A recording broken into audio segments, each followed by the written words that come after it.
A adoção no Brasil ainda enfrenta muitos desafios, entre eles a burocracia e o desequilíbrio entre o número de pretendentes e crianças e adolescentes aptos à adoção.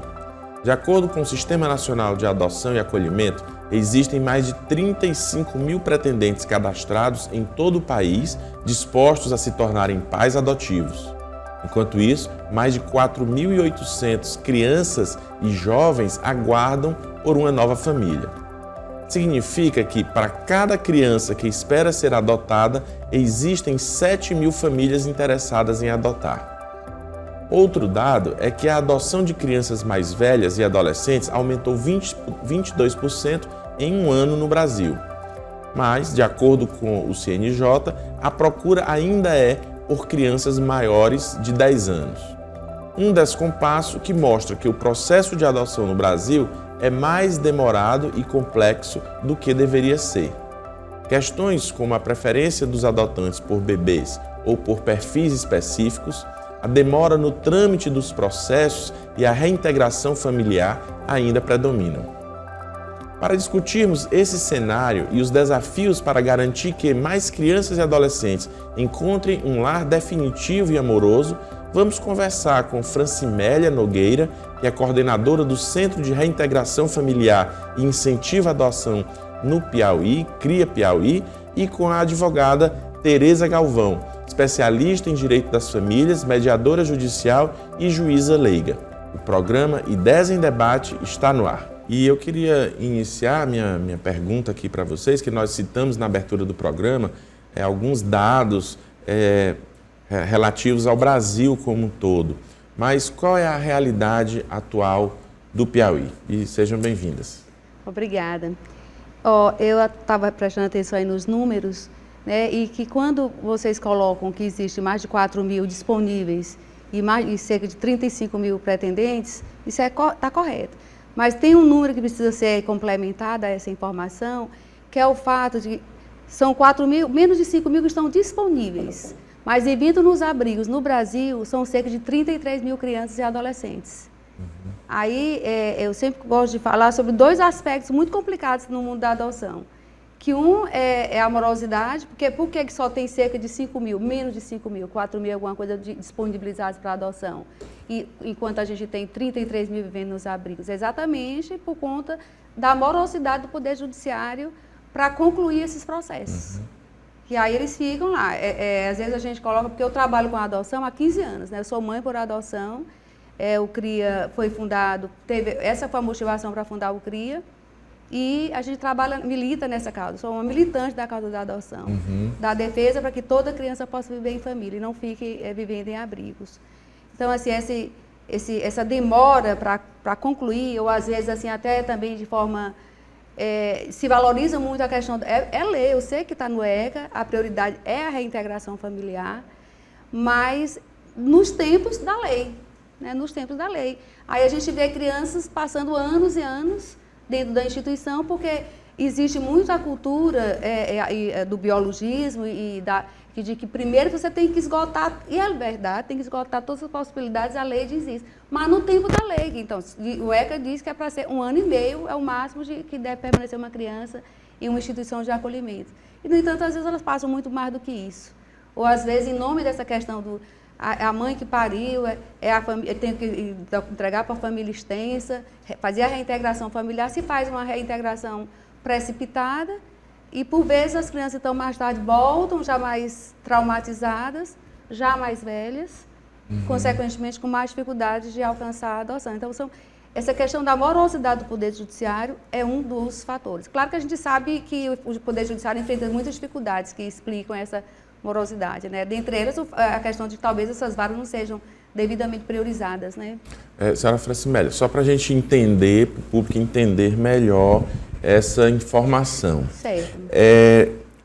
Quando a senhora fala de crianças disponíveis, quando essa criança ela chega no abrigo, ela não está necessariamente disponível ainda para adoção. Correto. É necessário passar um determinado período de tentativa de reinserção no seio familiar. Isso. A equipe técnica daquela instituição, né, assistente social e psicólogo, vão iniciar o processo de tentativa de ver o que é que aconteceu, o que é que motivou essa retirada. Porque eles vão para os abrigos, não é por orfandade, né? Então, eles vão lá por medida de proteção. Foram maltratados, foram abandonados, foram violentados, tem muito abuso sexual, tem muita drogadição por parte dos responsáveis. Então, a criança, por medida de proteção, vai lá, porque aí o Estado tem que proteger. Sim. E aí a equipe, então, daquela instituição passa a ter a obrigação e a competência jurídica para isso, de buscar para ver se é possível resolver, ajudar aquela família. Então, aí tem que ajudar aquela família e tem que acompanhar aquela família no tempo da lei. Se aquela mãe ou se aquele responsável é um usuário, aí se consegue a internação dessa pessoa e ela foge, né? Não consegue levar a termo o tratamento, né? Porque é uma doença. Mas aí, assim, a criança não pode ficar indefinidamente esperando aquele adulto se resolver. Porque o tempo da infância ele é muito curto, então é muito, muito cruel ver uma criança ficar esperando aquela família se organizar para receber. Tem o tempo da lei, é 1 ano e meio. Se em 1 ano e meio aquela família não se organizou, 1 ano e meio para mim, que já sou uma idosa, vamos dizer assim, né? A partir de 60 anos a pessoa não é considerada idosa, então eu já sou uma idosa. 1 ano e meio para mim não é nada. Né? Mas assim, 1 ano e meio para uma criança, com uma infância que é até 12 anos, é muita coisa, não é? É muita coisa. Doutora Tereza, seja bem-vinda também ao programa e como é que a senhora vê essa questão do Piauí, dessa realidade atual do Piauí em relação aos processos de adoção? É exatamente isso que a doutora Francimélia ela estava comentando. Ela faz parte, né, da rede de assistência social. Inclusive, existe uma assessoria jurídica que é a Advocacia do SUAS. Eu já tive a honra de compor uma equipe de um centro de referência especializado, né, na assistência social. E aí sim eu acompanhei de perto os casos dos abrigos. Temos diversos abrigos, temos uma rede enorme de proteção, tanto de crianças como de adolescentes. Cada criança tem um plano individual de atendimento, criança ou adolescente. E no caso de medidas de proteção, é traçado um plano, né, é chamado toda a família e geralmente envolve violências difusas. A mãe sofreu violência, o pai está em drogadição, e isso são violências que vêm se perpetuando gerações após gerações e fazendo deles também dependentes dos benefícios da assistência social, e isso sendo intergeracional, passando para aquelas crianças, que muitas vezes também entram no crime, né, na drogadição. Então, quanto antes o judiciário intervir para retirar aquelas crianças que sofrem esse tipo de violência, tentar realocar em abrigos e fomentar as medidas de adoção melhor para o futuro. Porque está sendo perpetuado nessas violências intergeracionais e o governo não está tendo esse olhar. É como se fosse uma rede de proteção com vários buracos que não estão se comunicando.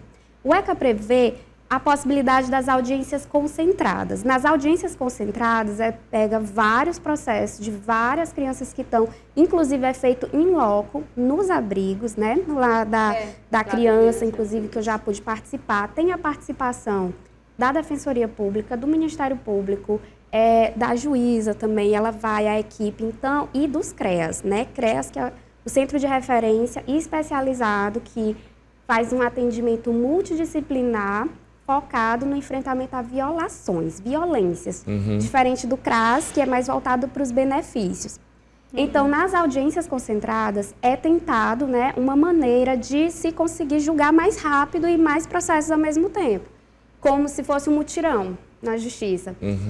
Porém, as famílias ficam atrás das crianças, né? Existe a família extensa, e além da família extensa, existem os amigos, os vizinhos, que muitas vezes querem ou às vezes nem querem, mas a instituição quer colocar a criança lá, porque a criança está sem nenhum vínculo e não acreditam muito nos processos de adoção, que realmente estão sendo desacreditados, porém tem que se fomentar, porque são processos seguros, são processos que os pais que estão nesse cadastro, supõe-se que eles têm essa responsabilidade, eles passam por um crivo, eles precisam fazer um curso, tem que apresentar uma série de certidões.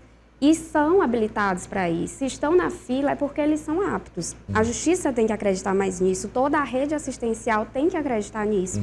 E, além disso, as pessoas, as mulheres, adolescentes, elas têm que ter a consciência de que podem entregar seu filho para adoção. Se não quiserem, se não puderem, se quiserem ter uma gestação, por exemplo, advindo até de um estupro, que sabemos que é permitido o aborto em caso de estupro. Quanto mais cedo realizado, melhor. Nesses casos, caso não optem ou não queiram, não se sintam seguras com isso, entreguem o filho para adoção. O ECA prevê um procedimento com sigilo, um sigilo total, não anonimato, porque aquela criança tem o direito de saber a sua origem biológica a partir dos 18 anos, mas será sigiloso. Inclusive, conhecemos, a mídia toda sabe do caso da Clara Castanha, que fez isso. A maternidade divulgou, vazou os dados e foi condenada em R$200 mil a título de danos morais para aquela mãe que seguiu a lei e teve a sua intimidade violada. Então, assim, a justiça está aí para ser cumprida. Dona Francimélia, como é que o Centro de Reintegração Familiar e Incentivo à Adoção do Piauí atua para reduzir o tempo de espera das crianças e adolescentes nesse processo de adoção que a doutora Tereza Galvão aqui falou? A senhora poderia falar um pouco sobre o projeto desenvolvido pelo Centro no Estado e o impacto desses projetos na vida das crianças e adolescentes atendidos? O CRIA já tem 15 anos, e a gente trabalha já em várias áreas. Nós já realizamos projetos também de prevenção ao acolhimento. Quando a gente faz o projeto nas trilhas da autonomia dentro das instituições, o projeto fortalecendo vínculos com famílias em situação de vulnerabilidade e também de conflito familiar. O fortalecimento de vínculos previne o rompimento, e o rompimento é que leva a criança ou o adolescente para a instituição. Então, executa projetos de prevenção e acolhimento, executa projetos dentro das instituições também de preparação dos adolescentes, até o nome do projeto é nas trilhas da autonomia, onde quando a gente consegue aprovar um projeto com recurso do FIA, a gente coloca assistente social e psicólogo dentro das instituições, preparando os pré-adolescentes e os adolescentes para a vida autônoma. Porque, assim, essas crianças e adolescentes, quando elas saem dos abrigos, somente os adolescentes, quando eles saem do abrigo de criança, depois vai para o adolescente, depois vai para o mundo, eles saem totalmente despreparados para a vida aqui fora, Porque vida em abrigo, por melhor que seja o abrigo, nunca será igual a uma família. Então, eles vivem lá, eles têm o PF pronto, eles têm tudo coletivo, eles não têm a própria roupa individualizada, o próprio armário, uma chave, esse brinquedo é meu, não, o brinquedo é coletivo, eu adoro esse brinquedo, mas naquele outro dia ele pode estar na mão de outra criança. Isso tudo traz danos, emocionais, assim como a criança no abrigo traz danos cognitivos pelas faltas dos estímulos. Então, assim, o CRIA executa projetos também junto a essas instituições. Nós somos um grupo de apoio à adoção e fazemos parte da rede nacional de apoio à adoção, e a gente entende até que esses cerca de mais de 200 grupos de apoio à adoção têm feito um trabalho que faz uma diferença na questão dos perfis que você se referiu na abertura do programa, quando disse que cresceu o número de adoções, Sim. Inclusive também de crianças maiores.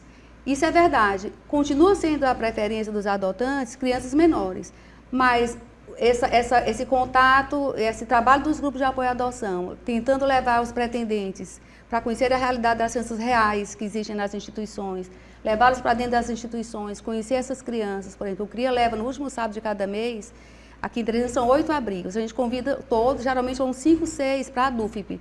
É uma parceria já de 15 anos com a DUFIP. O último sábado, as 2 piscinas pequenas são nossas. E esse é um momento de lazer para eles, mas também é um momento de convivência comunitária, onde as pessoas podem ver as crianças reais, ver que são crianças que sofreram, mas são crianças que também elas podem lhe amar, mesmo não tendo saído da sua barriga, e você pode amá-las. Então, assim, você muitas vezes, um pretendente como esse, ao conhecer essas crianças numa situação assim, ela pode sair daquele perfil rígido que ela estabeleceu a priori e estender um pouco, elastecer um pouco mais. Eu só queria menino, ou só queria menina, tem preferência por meninas, Aí agora eu já vou conhecer esse menino, eu já vou mudar, vou procurar a vara da infância, mudar o meu perfil. Já pode mudar essa questão de não ser só um sexo e também ampliar um pouco a faixa etária, né? Ou de repente conhece um grupo de 2 meninas, 2 irmãos ou um casal de irmãos e entender que pode amar os 2, que ao invés de levar só um, ela não vai separar os irmãos e vai levar os 2. Então, essa convivência, esse conhecer de perto a criança real, faz com que tem feito com que os pretendentes reflitam sobre os seus perfis e, consequentemente, gerado mais adoções. Agora, o CRIA também executa um trabalho que é muito importante, que enquanto essa criança a equipe não decidiu ainda pela reintegração, não julgou ainda que está seguro, né? E não tem ninguém da família, o núcleo não pode, o núcleo familiar ali principal, e a família extensa também não pode ou não tem interesse, enfim. Aí a gente tem o acolhimento familiar provisório, que o Estatuto da Criança e Adolescente estabelece como prioritário, no artigo 30 e 34, que o acolhimento familiar sempre é preferencial ao acolhimento institucional, por tudo que representa uma família. Todos nós queremos nos sentir pertencentes a um grupo, né? Sentir amados, sentir queridos, sentir lembrados. No dia do aniversário, na criança do abrigo é um dia a mais, né? Não tem uma criança do abrigo, se ela acorda de madrugada com um pavor noturno, ela não vai ter um colo, uma cama para correr para o abraço do pai ou o abraço de uma mãe. Ela tem que se consolar sozinha, porque são várias crianças naquele mesmo quarto. E a cuidadora, 1 ou 2 cuidadoras, não vão dar conta dessas demandas individuais. Então, o CRIA tem esse trabalho de fortalecimento de vínculos, esse trabalho junto às crianças também e adolescentes dos abrigos, e esse trabalho junto aos pretendentes e aos adotantes, onde a gente tem um grupo de WhatsApp com mais de 200 pessoas, e a gente faz reuniões mensais com eles, além da troca que é diária ali no grupo, onde se entrar uma advogada lá, vai ter pergunta toda hora, viu? Pode ter certeza para você. Porque aí um vai ajudando o outro. E você estar junto dos seus pares faz com que essa angústia da espera seja amenizada, né? Então, assim, é um trabalho que eu gosto muito de fazer. E quais são as principais barreiras enfrentadas pelos pretendentes à adoção em relação a essa burocracia do sistema? Eles batem muito na tecla quando eles chegam no CRIA para buscar informação sobre a adoção. Qual o tempo? Quanto tempo eu vou ter que esperar? Aí a gente diz que a gente não tem como precisar isso. Por 2 motivos. Um, que vai depender muito do perfil dele, né? E o segundo é o próprio fato da gente saber que tem 33 mil crianças no país, mas que só 4 estão disponíveis para adoção. Então, ela vai ter que esperar aquele perfil dela, alguém naquele perfil que ela estabeleceu, está disponível e ela está no primeiro local para aquele perfil. Porque, na verdade, até essa fila, ela tem que ser avaliada com muito cuidado. Porque, assim, você está numa fila, mas assim, eu sou o 10º, então eu sou o 10º. Acabou. Não, vai depender, você está numa fila, você vai concorrer com quem está com o mesmo perfil seu. Pode ser que alguém que chegou bem depois de você, mas que chega, se eu quero adotar, eu posso até 10 anos de idade. Ele vai receber uma criança antes de alguém que chega, eu só quero até 1 ano, menina, branca e saudável. Vai chegar o dia, vai. E eu sempre digo assim, você deve fazer o seu cadastro, colocar o perfil para o qual você se sente segura para cuidar e para amar. Não coloque algo, não se precipite em alterar esse perfil só por conta da ansiedade, porque isso pode dar problema. E tudo que a gente não quer é uma devolução. E como é que você vê, doutora, essa burocracia do sistema para uma adoção? Que as pessoas enfrentam essas dificuldades. Como é que você vê isso enquanto advogada, enquanto participante de todo esse processo já judicial? Pronto, o processo judicial, ele era para ser mais rápido, né? Mas é porque existe muita demanda, poucos servidores e acaba que se delonga mais no tempo do que deveria. E uma coisa que eu gostaria de chamar a atenção é para a lei. Muitas vezes o que está na lei não acontece na prática, porque todo caso tem que ser analisado caso a caso. E o que vai prevalecer é o superior interesse daquela criança. Então, pode acontecer de uma pessoa que não está no cadastro, né, também se afeiçoa a uma criança que lhe foi colocada à sua porta, que lhe foi entregue, e aí as pessoas acabam, muitas vezes, fazendo a famosa adoção à brasileira, que na verdade é um crime, não façam isso, busquem orientação jurídica, porque o ideal, se você está com uma criança, você tem que, se você não sabe quem é os pais, você tem que ir nas autoridades e imediatamente comunicar o fato, fazer um boletim de ocorrência. Agora, se você sabe quem é aquela mãe, você fale com a mãe, tente um acordo para que faça essa adoção de forma consensual, está previsto na lei, sim. Intuito personae, né? Como se a mãe escolhesse aquela pessoa para ser a guardiã legal e depois adotar, vir a adotar. Tem um processo que começa com a guarda, né? Se consegue a guarda provisória, e aquela mãe ela vai ter que ir numa audiência e vai ter que confirmar na frente da juíza que realmente quer entregar, certo? Para aquela pessoa. Isso pode ser constrangedor e enquanto não finalizar o processo de adoção, porque com a adoção altera o nome do pai e da mãe na certidão de nascimento. Enquanto não for alterado, enquanto não concluir o processo, aquela mãe pode voltar atrás da decisão. E isso gera uma insegurança, né? Por mais que já tenha vínculo ali entre aquela criança e aquela adotante, se a mãe biológica desistir nesse caso, aí a adotante vai perder. Por isso que o mais correto é você entrar no cadastro de adoção e esperar realmente a criança ideal para você seguir todos os trâmites. Em relação aos... não é verdade? Porque, assim, eu julgo assim, que essa questão do cadastro, ela dá segurança para todas as partes. Ela dá segurança para a criança, porque foi como a gente estava conversando antes, né? Aquele casal, aquele pretendente, que não é obrigado a ser casal, ele passou por uma assistente social, ele passou por uma psicóloga, ele passou por uma capacitação. Então, em tese, a mãe que decide levar a gravidez a termo, mas não pode ou não quer criar aquela criança, ela vai saber que aquela pessoa que vai receber foi considerada por um sistema de garantia de direitos apta para aquilo. Isso dá mais segurança, então, para a criança, deixa acreditar a mãe mais tranquila por saber disso, né, a genitora, e dá mais segurança para quem está recebendo, para o adotante, né? Porque se ele recebe nessa situação, a mãe deixou na porta, então era conhecido de uma vizinha minha, e a vizinha diz, olha, essa pessoa aqui não tem filho não, dê para ela que ele vai criar muito bem, tem recursos, etc. Tudo isso na hora eles contam, né? Isso conta. Aí entrega para aquela pessoa, mas aí o direito do arrependimento dela, né? Aí esse casal, ou essa mãe, ou esse pai, ou o sofrimento que vai implicar. Porque você se apaixona por uma criança, um bebê, é rapidinho. Às vezes essa genitora pode até usar de coação, de chantagem, extorsão. Existe todo esse tipo de violações nesse tipo de adoção especificamente. Nós temos, o CRIA também realiza de forma permanente uma campanha que a gente diz, abandonar é crime, entregar para adoção é um ato de amor. Porque, assim, é um mito achar que toda mulher quer ser mãe. Não é toda mulher que quer ser mãe, não é todo homem que quer ser pai.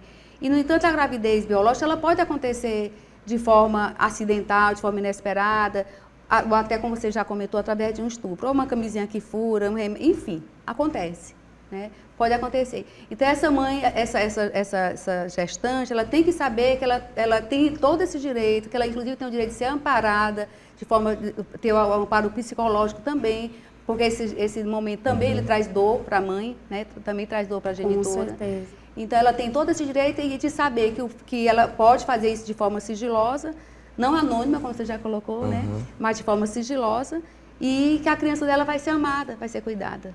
Quanto então, ao perfil dos adotantes, né, e o perfil dos adotados, a gente aproveita para citar um dado aqui, em que neste ano, dos mais de 35 mil pretendentes habilitados no Sistema Nacional de Adoção, 68,7% estão dispostos a adotar crianças de qualquer gênero.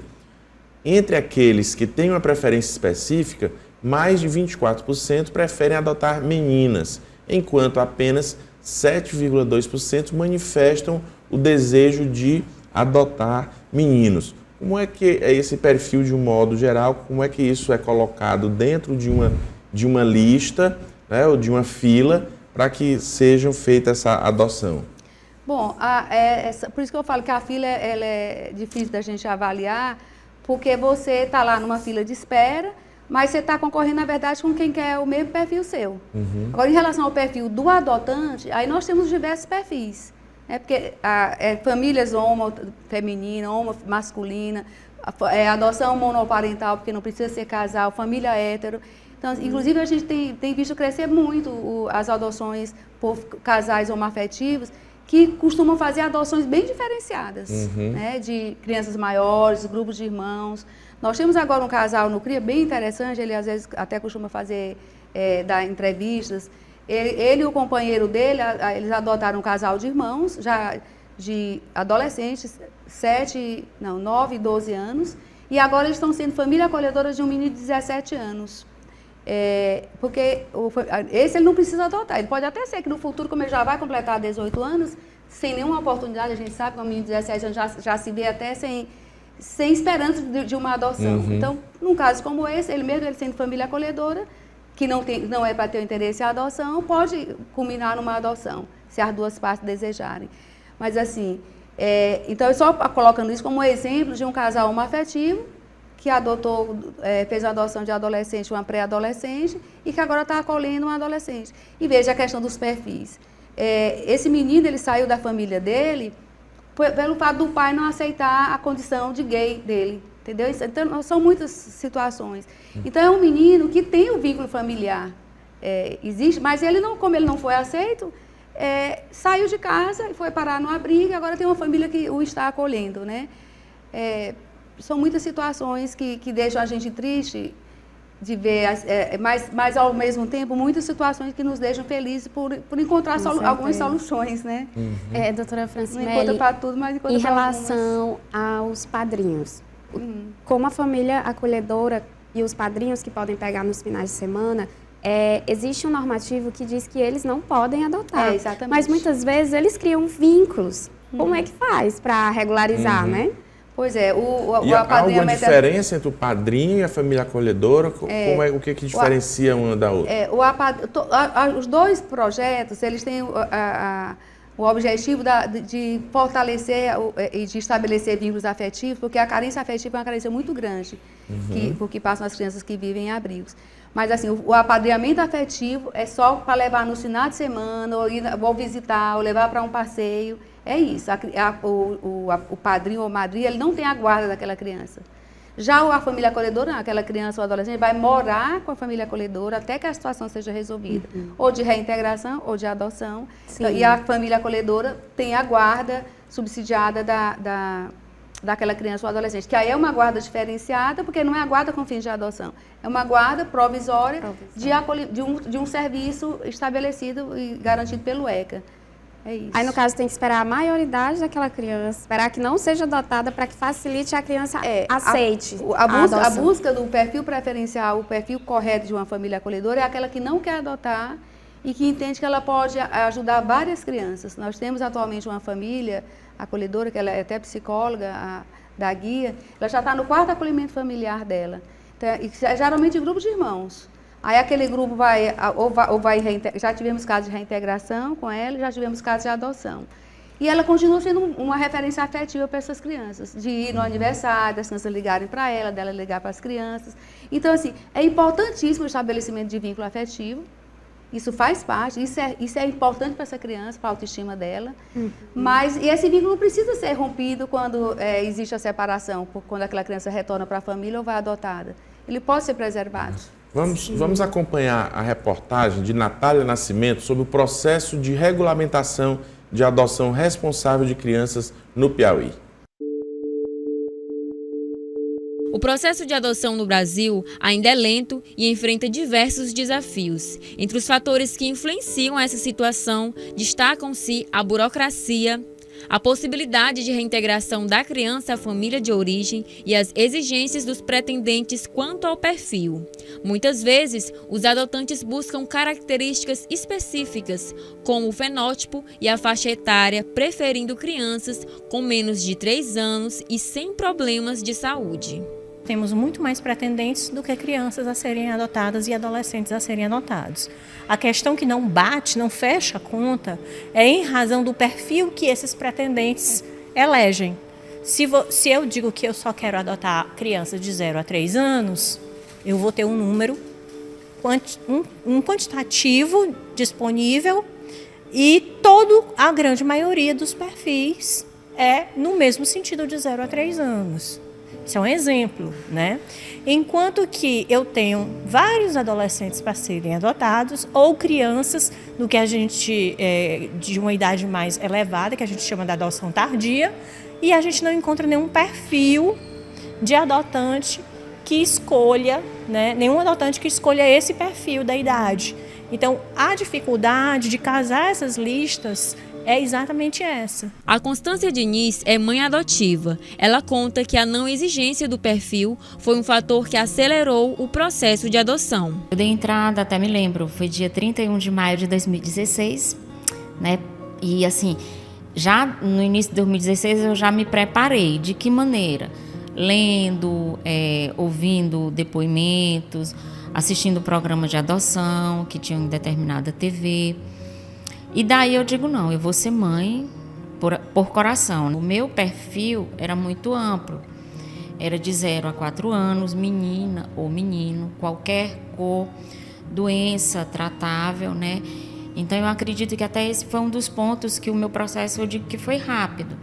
João Miguel foi adotado quando tinha 45 dias de vida. Hoje, ele tem 6 anos de idade. Muito emocionada, ela fala da relação de amor com o filho. Quando eu vi a certidão de nascimento dele, João Miguel, com o meu sobrenome, foi maravilhoso. E assim, tem sido gratificante dia a dia, apesar de não ser fácil, né? Porque eu sou mãe solo, por opção. E graças a Deus, muito feliz com meu filho. E assim, quando ele chega e diz que mamãe, eu te amo, apesar de tudo, isso não tem preço. E ele, João Miguel, desde ele 1 ano, 2 anos, eu comecei a explicar para ele que ele nasceu do meu coração. Então hoje, se você pergunta, João, você nasceu de onde? Ele, do coração da mamãe. No Piauí, existem 11 instituições de acolhimento e até 2023, mais de 200 crianças estavam à espera por adoção. Esta instituição abriga 21 crianças de 0 a 12 anos de idade. O espaço oferece acolhimento para crianças e adolescentes em vulnerabilidade que tenham sofrido algum tipo de violência. Quando falamos em perfil, as crianças que têm idade mais avançada ou que possuem algum tipo de deficiência são as que mais demoram a encontrar um novo lar.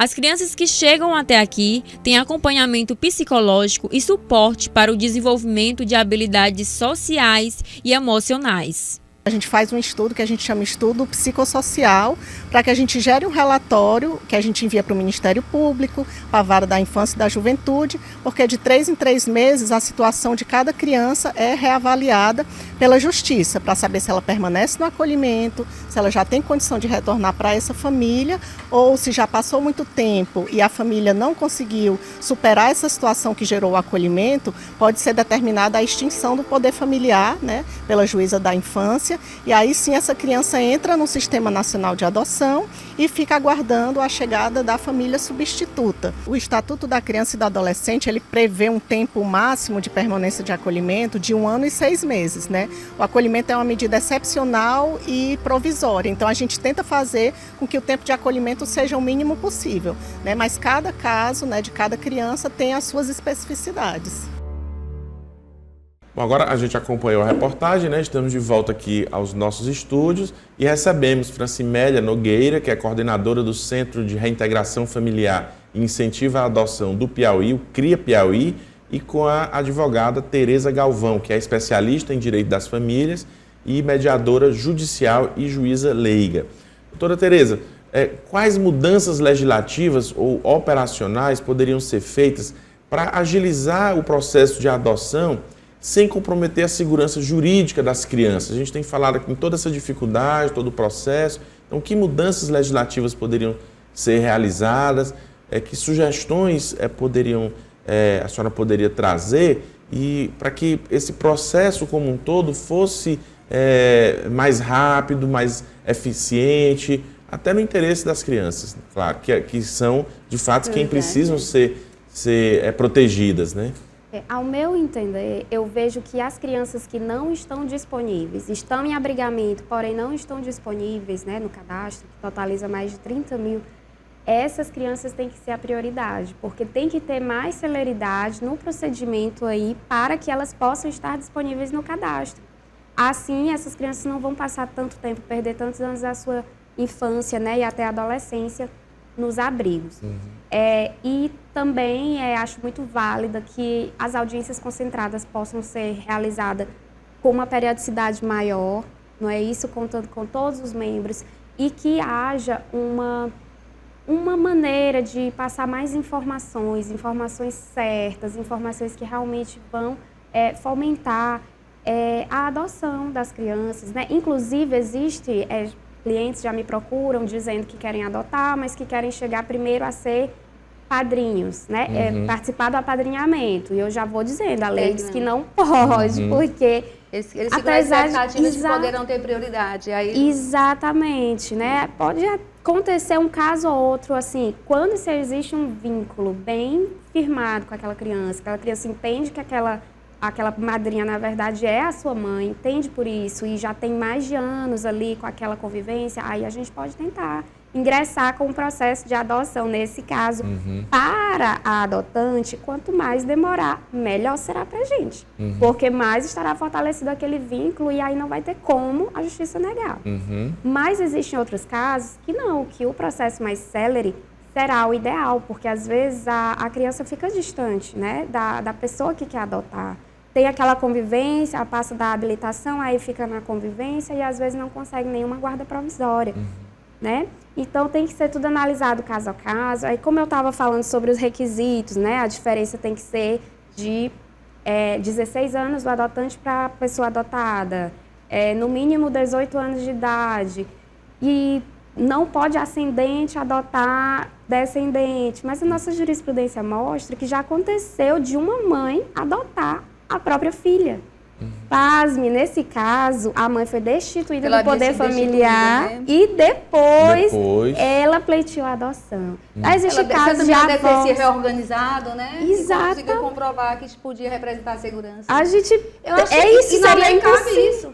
Cabe sim. Cabe na jurisprudência. Assim, na jurisprudência, se aquela mãe, se aquela pessoa agora não é mãe mais, juridicamente, mas é uma pessoa que demonstra que pode representar segurança e afeto para aquela criança, e em nome do melhor direito dessa criança, ela pode ser entregue. Exatamente. Acho que não existe, tanto que já você disse que existe a jurisprudência, não é isso? Exatamente. Agora, gente, mas a gente tem que bater muito na tecla. Apadrinhamento afetivo e acolhimento familiar não é porta de entrada para adoção. Isso aí pode ter, tanto que a doutora Maria Luísa, nossa juíza, ela tem uma portaria que coloca que criança até 3 anos de idade não sai nem para o acolhimento familiar e nem para o apadrinhamento afetivo. Também por ela entender que quanto mais jovem a criança, maior é o chamego ali e mais vai sofrer aquela pessoa que está acolhendo. O ECA garante que o acolhimento familiar ele é preferencial para todos, mas a doutora Maria Luísa, com essa cautela, estabeleceu que não só sai a partir dos 3 anos. Doutora Tereza, e também como é que o Poder Judiciário tem lidado com os casos de adoção tardia, né? A gente falou aqui, tem um limite até 18 anos de idade, adoção de grupos de irmãos ou crianças com necessidades especiais, que ainda enfrentam muita resistência por parte dos adotantes. Tem alguma particularidade do judiciário? A gente viu agora a citação de que a juíza, ela, numa portaria, ela estabelece ali os critérios, né, limitativos, entendendo que aquilo é mais benéfico para a criança. De um modo geral, como é que o judiciário tem tratado sobre isso? Vem sendo estimulado sempre que grupos de irmãos não sejam separados. Essa é uma prioridade, né, para preservar ali aquele vínculo. Agora, em relação à adoção tardia, tudo vai depender realmente do perfil daquela família, né? E a família que não tem muitas restrições em adotar, essa família será contemplada mais rapidamente, né? Com certeza. Então, que deve ser priorizada é a questão mesmo da informação, como esta iniciativa aqui, que eu estou parabenizando aqui a iniciativa, porque é um tema realmente muito importante, né, dona Francimélia? Francimélia, e nesse caso, existe algum trabalho do CRIA Piauí voltado para conscientizar os adotantes sobre a adoção tardia ou de crianças fora do perfil geralmente procurado? Como essas questões elas impactam no trabalho de instituições, como que a senhora coordena, e como é lidar com as crianças que não são adotadas?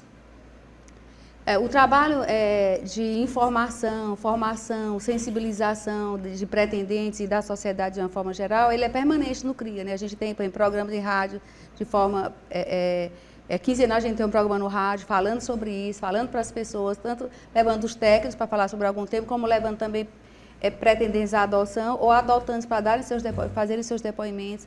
Porque existe muito mito, muito preconceito que envolve a adoção. Você fala em adoção, tem sempre alguém na roda para contar uma história que não deu certo. Então, o CRIA se ocupa muito em contar as histórias que deram certo. Né? E fazer exposições fotográficas, caminhadas, encontros estaduais da adoção. E esses momentos que são muitos, no último sábado de cada mês, a gente faz uma reunião com os pretendentes e adotantes. Essa troca de experiência contínua no grupo, aí se tem na prática presencial, uma vez por mês. E essa troca entre eles é muito rica. Aí a gente vai fazer, de forma que é uma capacitação continuada. Uma capacitação continuada para que as adoções sejam bem-sucedidas, porque a pessoa precisa se preparar para exercer a maternidade e a paternidade de uma forma geral. E por meio da adoção, mais ainda. Porque não vamos nos iludir. É claro que uma criança que chega para você, eu sou mãe por adoção, uma criança que chega para você por meio da adoção, ela já traz, no mínimo, a dor do abandono. Mesmo que isso não seja de forma consciente. Mas ela já traz a dor do abandono. Por que aquela mãe biológica não ficou comigo? O que é que eu fiz? Né? Será que eu sou uma pessoa boa, uma criança boa? A culpa foi minha? Ela já traz uma dor. Mesmo que ele tenha sido bebê, essa coisa é lá inconsciente. Então, a gente trabalha muito essa questão com a gente trabalha, por exemplo, a forma de como contar, a importância de você não denegrir, não é um termo que não é mais aconselhável se usar, né? A questão de você valorizar e respeitar a história pregressa dessa criança. Sim. Né? Porque assim, até os profissionais colocam, você está dando banho no seu bebê que chegou por você por meio da adoção, e você pode dizer, eu sou grata pela mãe que gerou você e que não pôde lhe criar e trouxe você para mim. Eu fico arrepiada com essa coisa. Eu também. Então, assim, são pequenas coisas que você pode fazer no dia a dia. Então, quanto mais naturalidade você trata a adoção, mais natural o seu filho ou filho por meio da adoção vai tratar. Então, assim, esse trabalho ele é contínuo e a gente acredita que isso beneficia, porque mais pessoas passam a pensar na possibilidade, porque estão vendo histórias que deram certo e que você pode amar uma criança ou uma adolescente que veio de outra barriga. Doutora Tereza, qual o papel da justiça na mediação entre o direito à reintegração familiar e o direito das crianças a terem uma família definitiva? O principal papel do sistema de garantia de direitos, né, que aí se enquadra o Poder Judiciário, uma assistência jurídica através de defensoria ou por advogado, Ministério Público, assistência social, é garantir o superior interesse da criança. Então, é a segurança daquela criança, o melhor que for para aquela criança. Não necessariamente que para aquela criança seja ideal a família que tem mais condição financeira. Não é isso. Não precisa disso. Você pode estar nesse cadastro, mesmo que você possa garantir as condições básicas para aquela criança. O importante é que ela vai estar em segurança, será amada e será muito bem cuidada. Muito bem. E, Francimélia, o CRIA é uma instituição não governamental que depende de doações e apoio da comunidade. Como se dá a parceria entre o poder público e o privado e como a sociedade também pode participar? É bem interessante essa pergunta aí para uma instituição, né, da sociedade civil que precisa que a sociedade ajude, né, a funcionar, porque a gente muitas vezes deixa de executar um projeto por não ter o recurso para tal, né? Nós temos o apoio do governo do estado porque temos a casa que é cedida, onde o CRIA funciona, então a gente não precisa se preocupar com o pagamento de aluguel, isso já é uma ajuda, é claro.